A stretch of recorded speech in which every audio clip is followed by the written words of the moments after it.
Hey GBA fans, it's Xilicks here, and today we're bringing you the bold predictions for Season 7. I'm joined with... G'day, my name is Bill Standish, hoping you're having a fantastic day, simply fantastic. And basically, we're going to just read off all the analyst predictions. In previous seasons, the analysts would have 2 predictions. However, with more analysts this season, we're only doing 1 each, so you can start off with the first one. So the first prediction is from Burke, and his bold prediction is that Oricorio, drafted by Crimson, coach of the Detroit Steel Wings, he predicts that Oricorio will actually switch into a dance move and successfully sweep an opponent's team. So this meaning Quiver Dance or Dragon Dance, and I said on the side, bonus points if it's a Swords Dance. So Crimson, if you get a Swords Dance boost with Oricorio and sweep a team, I mean, that's going in pivotal moments, I have to say. Yeah, that would be quite an interesting moment if that happened. Pretty bold prediction. It is possible, but I'm sure most teams will be careful to run dance moves against this Oricorio set. Keep in mind that he does have access to all 4 Oricorios, so that can potentially help him out there. So next up, we have Astro J's prediction that Gio will successfully sleep with Salamence at least 3 times. Now, Salamence is pretty versatile. You can run it physical, you can run it kind of special, things like Hydro Pump, Draco Meteor. So it will be interesting to see what Gio will be able to do with Salamence this season. You have anything else to say on that? Well, I mean, Salamence in the past has done a lot of work in the GBA, so you would assume they'd be able to do similar sort of stuff this season. But I think it all comes down to how he plays, and depending on if he'll lean on it as much as he did as, say, Entei last season, or if we use different mons and try and different ones each week. Yep, and there's many sets to sweep with: Scarf Moxie, Dragon Dance, all the above, so we'll see what he's able to put out. Alright, now we have my bold prediction, which is Pyukumuku, which is on the Florida Gators, coached by Gator, will get at least 10 kills in the regular season. And this is bold prediction because Pyukumuku gets no attacking moves. It is all status, so the only way it is going to get kills is with Toxic, Counter, Mirror Coat, and Innards Out. Quite a gimmicky way to get some kills, but it is possible. We'll see if Pyukumuku is able to pull through in that regard. I definitely think Gator will be able to pull it off, as I think he's a pretty big fan of Pyukumuku. So next up we have CJ's prediction that Zygarde 50% will finish the season top 3 in kills, and Zygarde 10% will finish in the top 10. So Zygarde has that new move where you can hit flying types with a ground type move, which is very nice for sweeping with things like Dragon Dance or even a bulkier coil set. Substitute we've seen in the past with Zygarde 50%. So it will be interesting to see if Zygarde can get up in the top 3 kills. It also has access to things like extreme speed, which helps it a lot, and very strong dragon moves with Outrage, and even gets things like Sludge Bomb for like a Tapu Bulu. Either way, the next bold prediction is from Dallas Staryu, and it is that all teams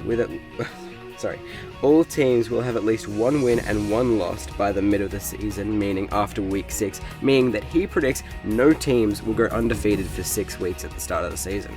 Yep, we've definitely seen some teams go on some major win sprees or major losing sprees, so it would be nice if everyone can get at least 1 win mid-season, but you never know, there might be some teams that get shut out early on, and that bold prediction may or may not come true. The competition, I would say, is very strong this season with a lot of very good players, so we may see some players dip and we might see some go very well, so it all comes down to how they play. So next up, bold prediction by Makati: 3 games will be lost this season due to misgen mons. Now, we have had some issues in the past with some misgen mons, Sylveon not having Pixelate, Return not having the right amount of happiness, so we don't know. Obviously, everyone should be checking their mons, but sometimes some things get through. It all comes down to checking mons, so if you don't want this bold prediction to happen, players, you gotta check your mons. It's a warning from Makati. Check them twice, check them 3 times. Next, we have a bold prediction from Livenon, which is Ice-type Pokemon will be the top killing type this season. I personally think this is very, very bold, as only 3 or 4 ice types were drafted, being Cryogonal, Kyurem Black, Weavile, and I think Sneasel. Yeah, so ice types, very offensive, also very frail. They can deal with those dragons, those Landorses. A lot of things are quad weak to ice, however, ice typing itself as a defensive type, not very good. So we'll see if this comes true or not. But also this means that out of the top 10 Pokemon, ice types will be the most prevalent, beating out ground types, dragon types, fairy types, which I think will be very interesting to see with big threats like Tapu Koko, Garchomp, Excadrill, just a lot of other things that could potentially put in a lot of work. Next up, we have Maddie's prediction that George will go undefeated and be the first back-to-back GBA champion. Undefeated is a stretch. I would say so. Back-to-back champion maybe, but undefeated is a bit of a stretch. This is actually interesting because this is the first bold prediction that, with two bold predictions, they counteract each other. So Maddie thinks he'll go undefeated, but Dallas thinks that all teams will have a loss by mid-season. So it would be interesting to see who gets it right, because clearly only they one both can't be right. Exactly. However, they also both could be wrong. That's true. Yeah, either way, next up we have a bold prediction from Sparky saying that Arcanine will get more kills with the Giantes this season than Entei did in the past 2 seasons. Whoa. That's a lot of kills. That is a lot of kills, especially with Gio being a very big fan of Entei and using it very well in the previous 2 seasons. We've seen him use that mon very creatively, so it'd be interesting to see how he uses Arcanine being a bit different from Entei. So Arcanine has a bit more utility than Entei, and we've seen a lot of usage in VGC especially, so we'll see if it's able to pull through and make that prediction true or not. Next up, we have my prediction that Envy will get a Dual Dance Lando T sweep at least twice. That means Rock Polish, Swords Dance, sweep the whole team. It's possible. We've seen Envy pull off some sweeps with Gorbis last season. Envy likes to run those heat sets. Dual Dance, while easy to play around if you prepare for it, it can definitely catch some teams off guard if they're not ready for a Lando T coming through their team. I mean, what about this? What if he gets a sweep with Swords Dance, Rock Polish, Gravity? I mean, that would be something. Yeah, I feel like he might use Gravity in this season, as Gravity does work with Landorus very well, but I think that's a very interesting prediction, as Dual Dance is very hard to set up in the GBA, as coaches will try their best to prevent it, but Envy has pulled off a lot of great stuff in the past. So next up we have Skylar's prediction being that someone will miss the playoffs due to a misclick. So this one could be like switching in a Venusaur on a Darmanitan when you meant to send in your Rotom Heat or something like that. Well, specifically missing playoffs. Now, I could understand losing some games, but losing a very important game being a playoff game, I imagine that coaches are going to be on their top notch if they know playoffs are on the line. So this one may not come true, but it would be very devastating if a coach did lose a important match like that due to a minor misclick. One thing though, in a playoff match that decides if you get into playoffs, you can be a bit nervous, so if you're shaking and you misclick a bit, that could be very devastating. That's for true some as well. Specific coaches. But also, definitely losing because of that, because you can have a misclick and then have it benefit you, so I mean, that could potentially work for the other person if, say, someone misclicks but then it becomes the right prediction and then they lose because of that, then the other person would lose due to a misclick. I guess the bold prediction would still be true, just in a weird, convoluted backwards way. Yeah. So next up we have Jar's prediction that there will be equal to or less than 6 total Pokemon fainted by Z moves. Now, obviously, each team gets 1 Z Crystal user, so I imagine that there will definitely be some Z Crystal knockouts. 6 of them, I guess we'll see. Yeah, I think this is very bold, because Z moves that hit very hard, so I think a lot of mons will be dropping because of generally how hard they hit. But if only 6 mons die, I'm going to be generally impressed of how defensive people will be playing around them. I imagine people have Protect ready for certain mons and although Z moves do go counterpoise for through that. Protect, which is also very scary. But either way, we'll move on to the next one, which is no coach will bring the Z Crystal to more than half of their games, meaning if they have 12 games, then their Z Crystal mon will not have their Z Crystal for more than 6 of those games. Which is potentially very bold, because For example, a mon like Xurkitree on the Milwaukee Sourcebucks team, it does like using a Choice Scarf and may not want to run its Z Crystal every week. And another thing as well is the Z Crystals are going to be pretty predictable just because only one mon can use them. So some coaches may decide that they don't need the power and they just want to put the predictability on the back burner and run some more interesting sets, but I imagine most of these coaches will be using their Z Crystals to their fullest potential.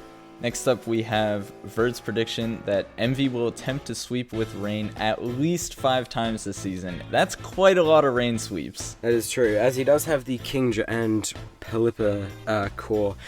He'll probably be wanting to either, and that could be either a Dragon Dance in Rain, a Focus Energy in Rain, or just generally just a Life Orb Brain sweep. And keep in mind also this says attempt to sweep. So that doesn't necessarily mean he gets it off, he just tries to sweep at least 5 times. But this also doesn't specify that it has to be Kingdra, so if he tries to sweep with a Scarf Pelipper or generally anything, as long as Rain up, it qualifies.